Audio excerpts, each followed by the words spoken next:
What if the moment Jesus died wasn't the end, but the beginning of something that shook heaven and earth?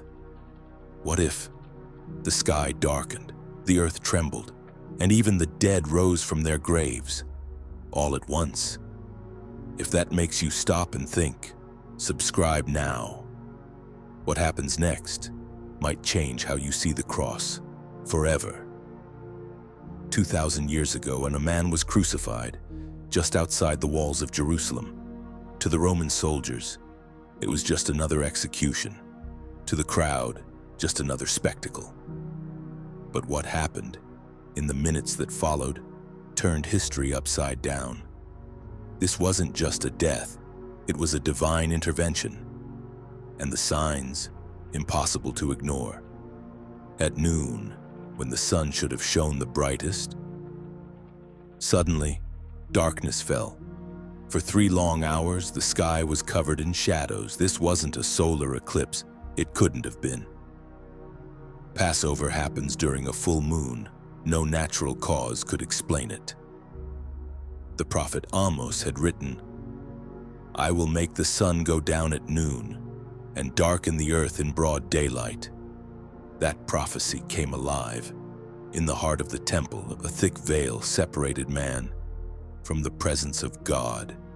It stood over 18 meters tall, and the moment Jesus gave up his spirit, that veil tore from top to bottom, not from human hands, but from heaven itself.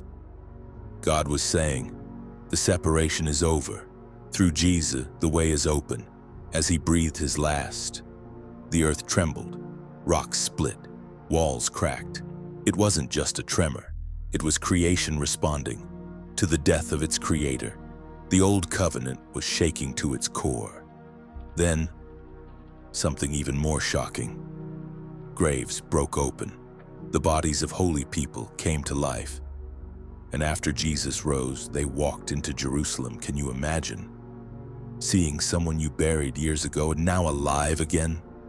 It wasn't horror, it was hope. Death was losing its grip. One soldier had seen it all, the beatings, the nails, the mocking. But Jesus was different. No pleading, no cursing, just power. Even in his final breath. When he said, "It is finished," the soldier looked up and declared, "Surely, this man was the Son of God."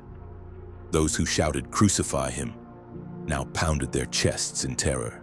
The sky, the quake, the torn veil. It was undeniable. Mockery turned to fear, and celebration turned to remorse. But not everyone believed. Some hardened their hearts. The priests bribed soldiers to hide the truth. They feared what it meant if Jesus was truly who he claimed to be. But their temple would fall. Their system would collapse. Jesus had warned them. They didn't listen. This wasn't defeat. This was victory. The earth shook, not from grief, but from glory. Jesus didn't lose to death. He crushed it. With one final breath, the world changed. Heaven opened, hell trembled, and history split in two. The cross wasn't an end. It was the beginning of forever. So now, the question is for you. What would you have done if you stood there that day? Would you believe him or walk away? If this stirred something inside you, and share it. Someone you love might need to hear this. And if you're ready, Jesus is already reaching for you.